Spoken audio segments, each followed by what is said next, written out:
Welcome to The Driven Entrepreneur, where we sit down with visionaries, trailblazers, and entrepreneurs and discover why and how they do what they do.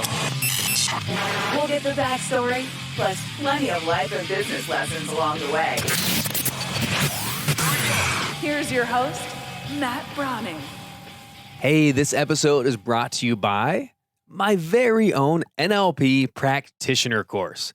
I've been teaching neuro-linguistic programming, or NLP, for nearly 15 years.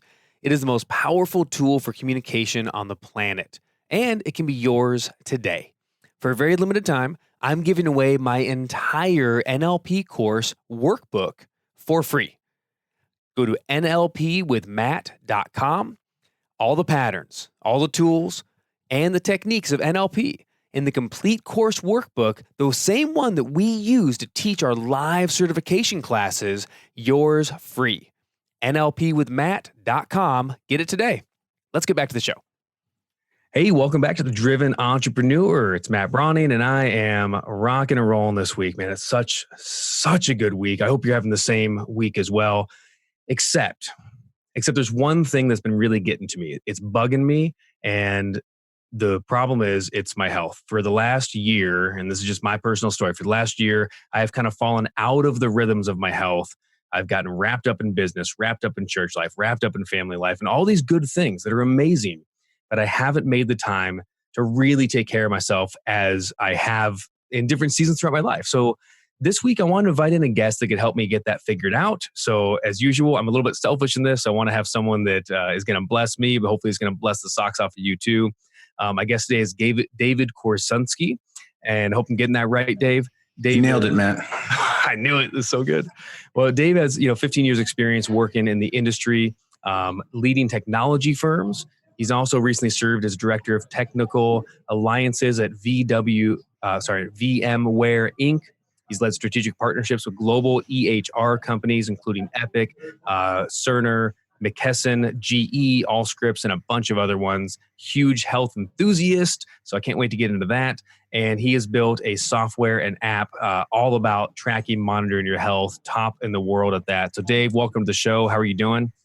Wonderful. Thanks for having me. I'm excited for our discussion.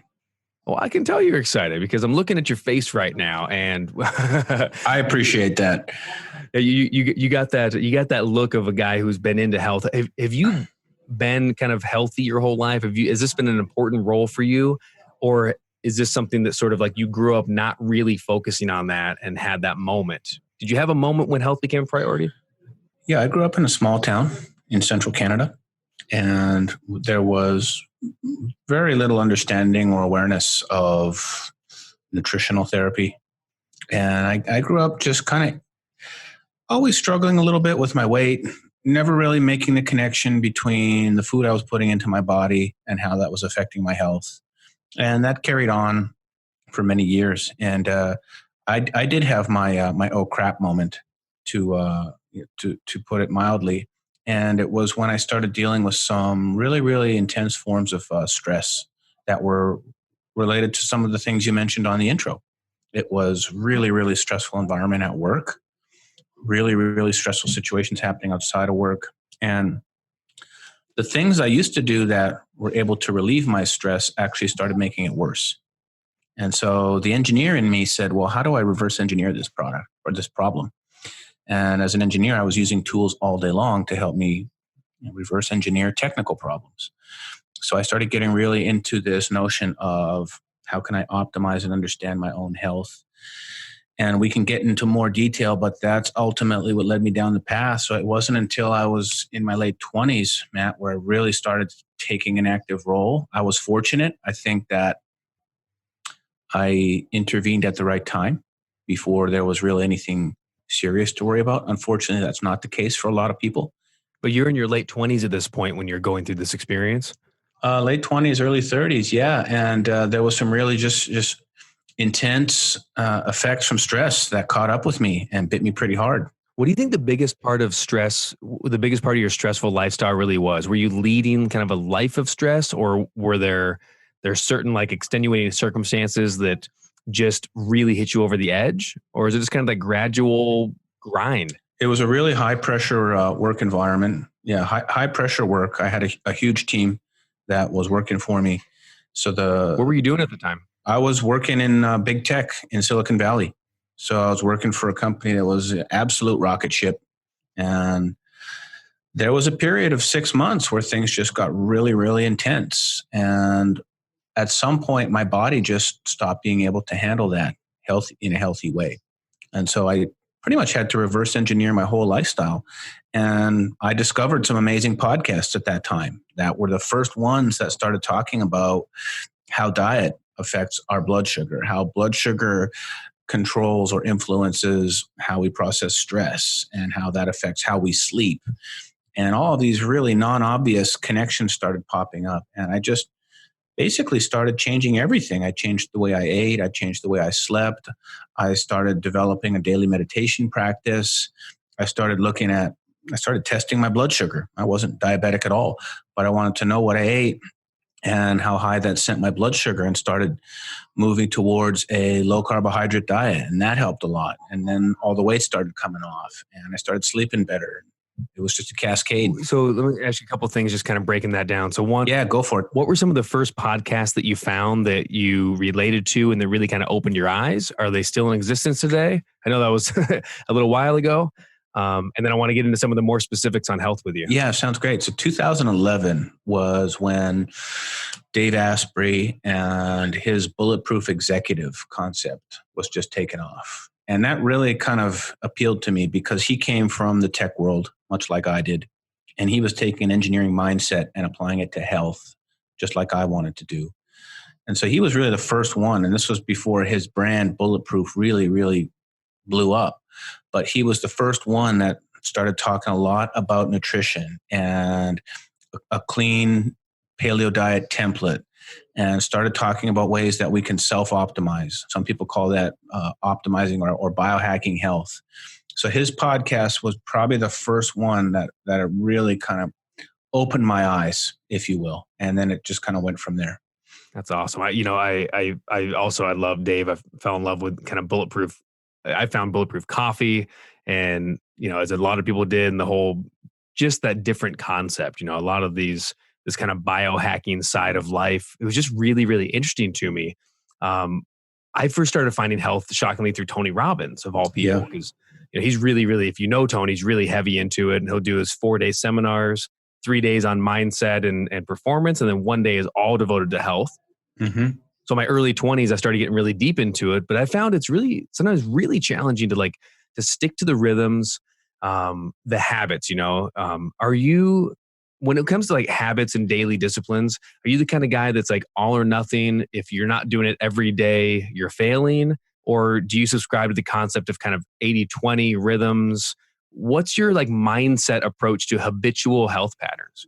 Yeah, that's a great question, because it's just something I'm dealing with right now. And I just came off of pretty much 4 weeks of straight travel. And it's very hard to maintain the routines and the patterns and the lifestyles and all of the healthy things we have when we're in our home environment on the road. So I got back after 4 weeks, and I could feel that I'd put on weight. I could feel that I needed to catch up on sleep. And so when I'm on the road, I'm probably about 80% compliant. I'm still eating as best as I can within the parameters. I'm indulging more, absolutely. But I'm always in the ballpark of 80% adhering to my healthy lifestyle. And now, since I've been back this past week, now I just said, okay, I've taken myself back up to 100% in terms of discipline, and working really, really hard for a few weeks just to get back to the point where I know I feel my best. I think it ebbs and flows. And I think there's periods where your lifestyle permits you to focus really intensely on your health for a period of time. And then there's going to be times where life takes you away from the ability to focus on health for a period of time. But as long as you know how good you can feel, once you figure that out, you know that you can always get back there once you have the tools. So for me, it just kind of ebbs and flows with life. It's a great answer, because I feel like that's kind of, in a way, sometimes that's the default answer. And I don't mean what yours was, but the default answer is, oh yeah, you do your best and it comes and goes. but really understanding kind of the finer details. So I want to jump into like when you're traveling, and I travel a ton. You're on the road for 4 weeks. Sure. I had a period in my life when I was on the road for 6 months out of every year, Yeah. but it was like 6 weeks at a time. So talk about just brutal. You can meal prep at home, and then how do you meal prep when you're on the road?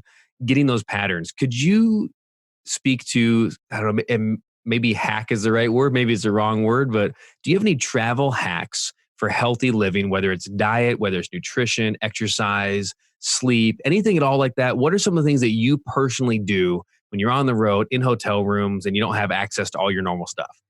Yeah, that's a great question. Well, one of the most important parameters for me as an entrepreneur is my resiliency. And there's a lot of parts to resiliency. Resiliency meaning my physical energy levels, being able to wake up rested every single day and do what I need to do. My resiliency in terms of my ability to relate to other people in a way that is empathic and patient. So there's a resiliency component just towards how I interact with other people, how I interact with my family.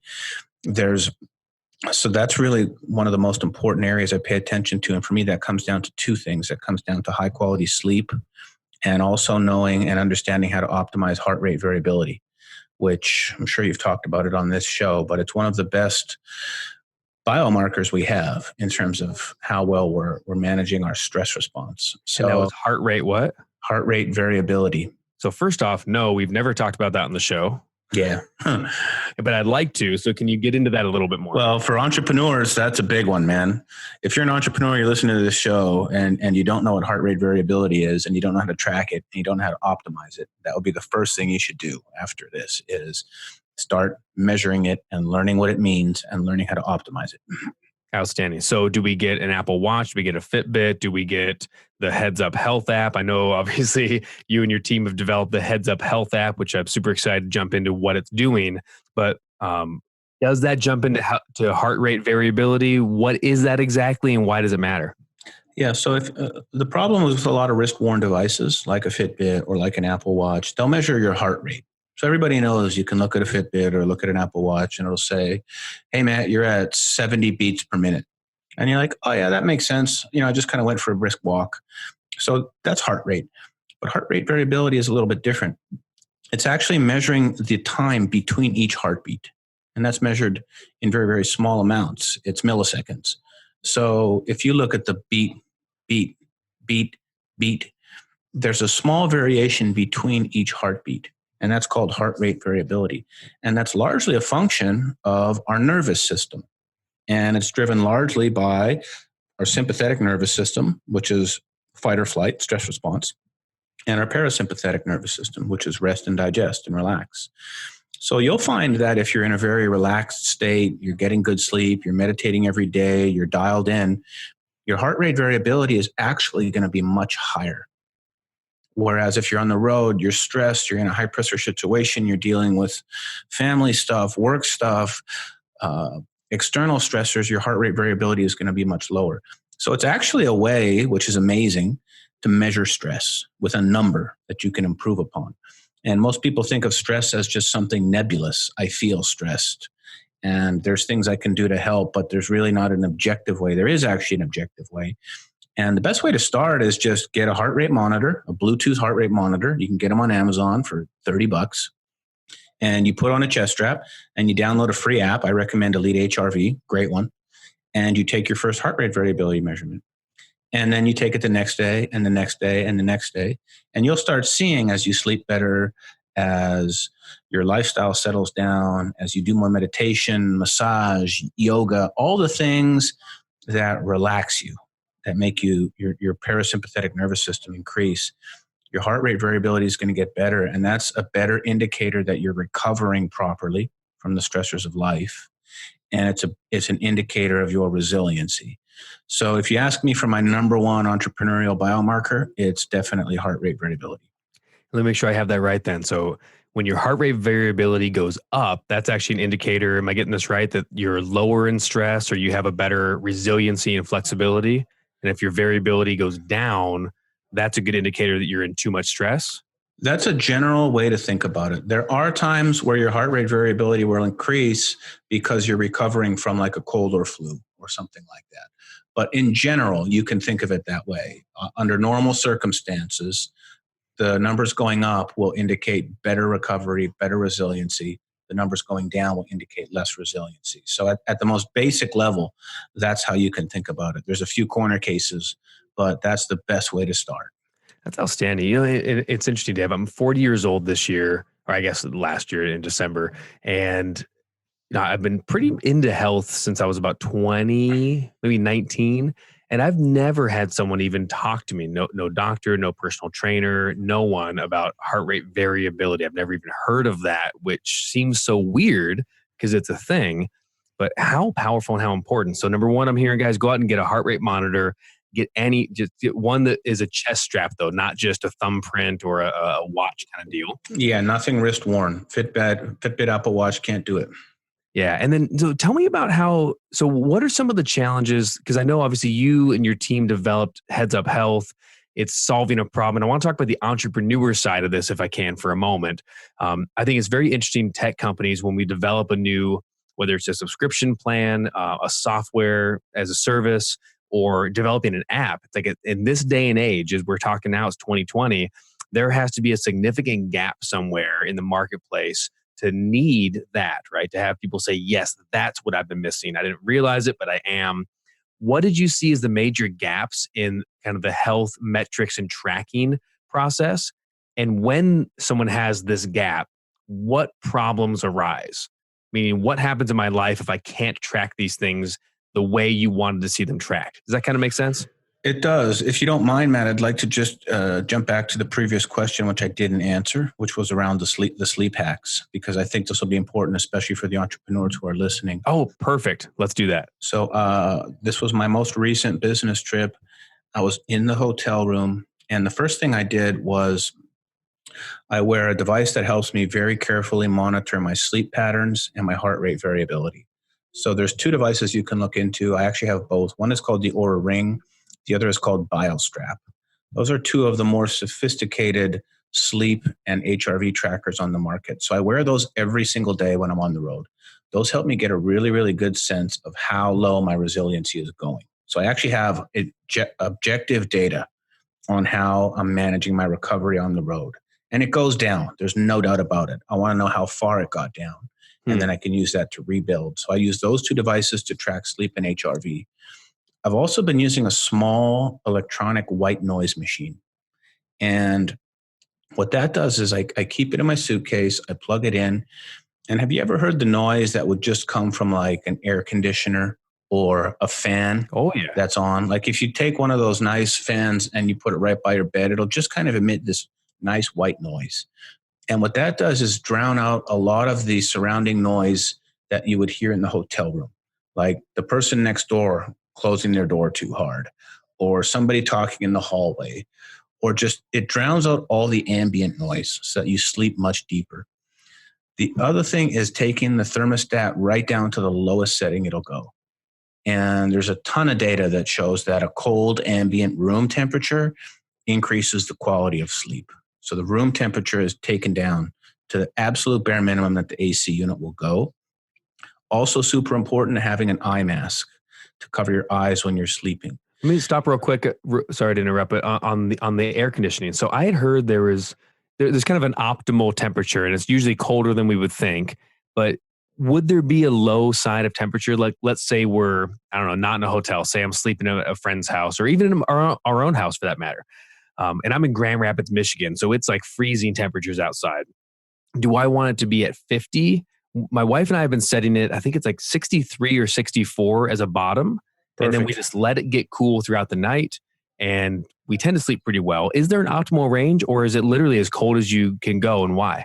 I'd say, 60 to 65 would be about optimal. And for those listening, it doesn't mean that you should be freezing your butt off when you're sleeping. You can still have nice warm blankets and be warm. Lots of beautiful blankets. Lots of beautiful blankets, but the air temperature is cold and your head is exposed to that cold air. That's kind of the money shot that you want to engineer for. So I'd say, to answer your question, Matt, 60 to 65, there's probably a lot of individual preference in there. And the nice thing about having a good device that can measure the quality of your sleep is you'll learn what's optimal, and you go from there. Outstanding. So I'm sorry I interrupted you. Then you were talking about eye masks. So Eye mask. So inside our eyes is the retina, and the retina has what's called the SCN. It's a set of optical nerves in our eyes that sense light, and they tell us whether it's time to wake up and produce cortisol or whether it's getting late and we should increase melatonin. So keeping your retinas, your eyes covered from all ambient light in the room is going to allow you to increase and maximize melatonin. And it's also going to allow you to get the best possible deep sleep because there's no ambient light in the room being picked up by your eyes. And then if you really want to take it up a notch, I will also carry earplugs. Again, just drowning out the noise. I'm looking for like full comatose when I sleep. And then I've got a few supplements I take that I know I need just based on certain lab tests that you get when you go to the doctor. I definitely need a lot of methyl B12. So I've got a supplement stack I take as well. But anyhow, that's how I engineer a hotel room for maximum resiliency, maximum recovery. that's outstanding. So, I mean, certainly like, every time I travel, I'm going to bring my sensory deprivation tank with me, sleep in water wherever I go. I'm kidding. I don't do that. That's a little extreme. You have a portable version. That's impressive, man. You're on another level, my friend. Yeah. I chugged that up to the Marriott. But I mean, to your point though, like you're sort of trying to deprive your senses as much as possible because these are external environmental conditions that are non-optimal for sleep that you're cutting out. So eye mask, get rid of the ambient light. Earplugs, those sound, the white noise machine, whatever you can to temperature. Yeah, and temperature to get all those on optimal sleep. I love that. So, and there's a lot you can control, especially even in a hotel room. Moving on then. So what did you find that led you to, I guess, that last question I was asking when we came back to the hotels, which is what gap did you see in the marketplace when it comes to health, apps, metrics, tracking, et cetera, that caused you to think, you know what? We should do something about this. Well, I was trying to optimize my own personal health and work myself out of a high stress situation. And the first thing I realized was that I'd gone to grad school in Boston. I had changed insurance plans a few times. I'd seen a couple different doctors. The first thing I wanted was all of my medical records because I wanted to see all of my lab test results and work with a doctor that could help me optimize. Why? I had to call 4 different doctors just to try to piece together my medical history. So I basically got 4 stacks of paper in the mail. And that's the current state of our healthcare system. And sadly, that's actually the most important data that we can own is our medical health results. So the first thing I did was take all that data and put it into a spreadsheet. And for the first time in history, I could see the patterns that no doctor could see because they only had a fragment of the health records. So as soon as I put it into the spreadsheet, I now had 10 years more data on my health than any doctor. I could see trends that no doctor could see, and I could share that with a doctor and have better data than I never had before, just from a simple spreadsheet exercise. So if I can do that in an hour and have a better health history than my doctor, that was something really powerful to me. And then I started measuring a lot of parameters at home, optimizing sleep, weight, body fat percentage, looking at blood sugar. And these were all these different devices that were out there. And I'm like, hey, this data is awesome. So there are devices right now for measuring your blood sugar at home or your body fat percentage and things like that. Yeah, there's wireless scales. You just put the scale in the bathroom, you step on it, and it does weight and it does your body fat percentage. And for the people out there trying to drop a few pounds, knowing your body fat percentage is actually more important than knowing your weight, because a lot of the times when you make healthy dietary changes, your weight might even go up. And that's because you're packing on lean muscle. And so if you go purely based on weight, you may be going down the wrong path. But if you have weight and body fat percentage, you'll see the body fat numbers improve. So there's just wireless scales out there. Fitbit makes one, Withings makes one. There's tons of them out there. You just step on it and you get the data. And then with blood sugar, there's great meters out there with Bluetooth. I recommend the Keto Mojo meter. It does blood glucose and ketones, and it just syncs the readings for you. So there's all this amazing technology that is allowing individuals to quantify their health and self-optimize. And they can really take it to a level better than a doctor because you're working on this every single day and you're looking at these numbers. So I had a massive spreadsheet And then I just basically figured, how do we take this spreadsheet and turn it into an app? That's outstanding. So you developed the app and it's Heads Up. And I know so we want to use this. How does Heads Up work with, because again, I'm a little confused on how the tech side of it all is going to go. So you get it from the Apple Store, you get it on Google Play. It's the Heads Up app. It's tracking and metrics. So you're going to want these different kind of devices and info to feed into the app. Is that right? Some of it manually, some of it can be pulled just kind of through a live feed. Can you walk me through how do the metrics come into it? I feel like it'll be overly complicated. I'm sure that it's not, but for me, that's probably my biggest obstacle to starting this with you. Yeah, no problem. So we recommend using it from a web browser because a lot of times you're looking at a good deal of information. So let's say you log in from your computer. I know you're sitting in front of your computer right now. So think of it like a dashboard and think of it as Matt's personal dashboard. And Matt has certain numbers he's trying to optimize. Maybe he's trying to lose a few pounds. Maybe he's trying to optimize his sleep. Maybe he's optimizing his HRV. So Matt signs in, and the first thing we say is, hey, Matt, what numbers do you want on your dashboard? And you say, well, I'd like to connect my doctor's records, and I'd like to have my cholesterol and my hemoglobin A1C on my dashboard. Two very common blood tests that can indicate metrics of health. And then you might say, yeah, I also want to lose a few pounds. I want to have weight and body fat on my dashboard. I have a scale at home. I'm perfectly fine entering that in once a week. And then you may say, you know what? I got an Apple Watch. And I know there's some really cool stats I can pull in from the watch. So bring in my physical activity and my heart rate from my Apple Watch. Okay. And then you start setting up your dashboard with the metrics that matter most to you. And the metrics are different for everybody. We have Tour de France athletes on our system, and they're measuring deep sleep, and they're measuring heart rate variability, and they're measuring lactate threshold, which is basically an indicator of how hard they can push their body before it crashes. Sure. So you may set up a dashboard with really high performance metrics, like a Tour de France athlete, or you may set up metrics for someone who's a type 2 diabetic who needs to really optimize for blood sugar. Or you may set up a dashboard for guys like you and me who are just entrepreneurs trying to perform at our best. So you start with some numbers and you build from there. And it can pull metrics from your doctor's office. It can pull metrics from your Apple Watch. You can punch them in manually, whatever you need to set up your optimal health dashboard. Man, that's outstanding. So I can bring in manual. And are there actual links nowadays? I know one of the problems with the medical systems and the hospital systems is everything is so disparate, separate, categorized. They don't talk to each other.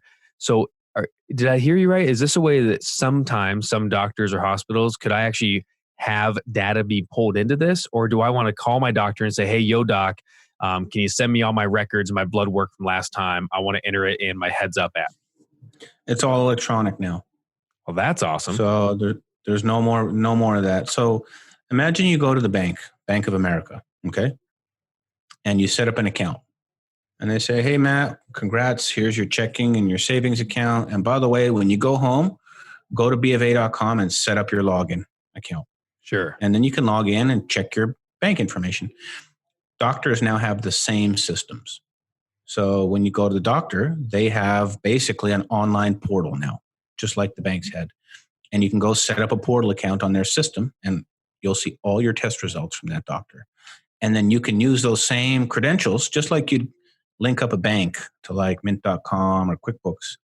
You can link up the doctor facility to our system and tell us which parameters you want us to sync. So that's how we put all your medical information at your fingertips so that you can use it to self-optimize.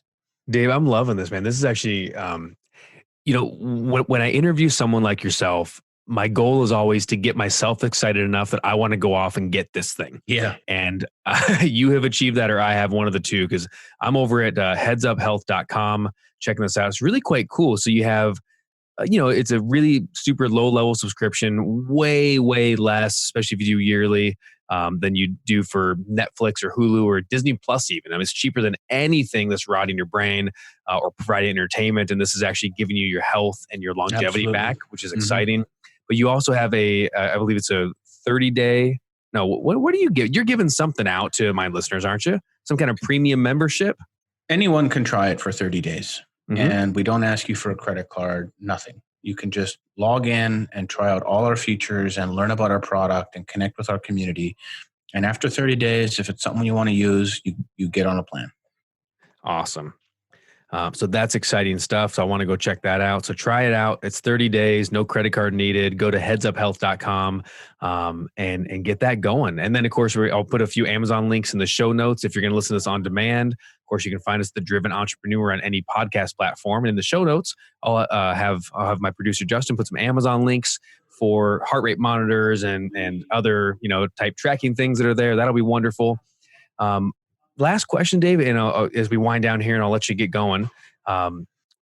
All the possible places to start. I feel like it can definitely be overwhelming. Absolutely. I feel a little overwhelmed right now. What's your recommendation of is it start with one metric, or is it, hey, just plug in what you can, start with heart rate?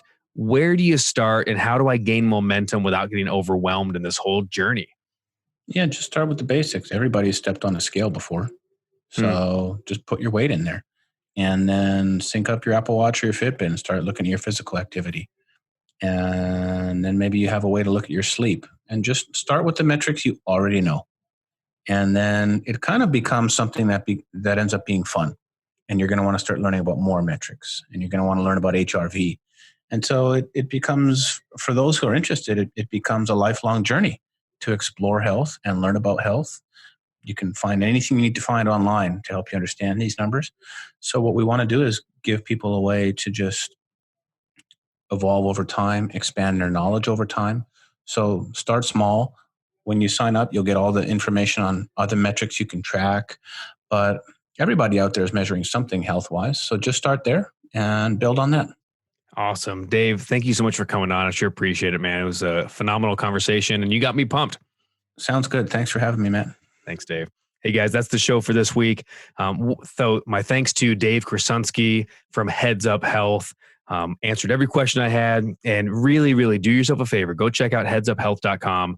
You can follow Heads Up Health also on Facebook at, shockingly, Heads Up Health on Facebook, and Instagram is heads_up_health on the gram. Check out Dave and his amazing team, what they're doing. And again, guys, look, it's a 30 days. There's no credit card. I'm not getting paid for this. I'm not getting plugged for this. This is just something that I really believe in, and I want to see you get healthier if that's what you need. I certainly want that for myself. So I'm going to go check it out, get my free 30-day trial. And then for less than Disney Plus per month, you can track any and all metrics and get yourself to the optimum health you deserve. Get out there this weekend and don't crush it this weekend. Instead, I want you to get out there and get healthy. Start with one thing. Put in your weight, put in something, and let's get moving on a healthy lifestyle. Let me know how you feel about this at social media at Matt Brauning on Instagram, Twitter, Facebook, YouTube, wherever you go. Let me know how your health journey is going. Let me know how you're liking the show, who you want to see coming up next. Rate, subscribe, review on our on-demand platforms. If you haven't already, you can always find us there. Until next week, be healthy.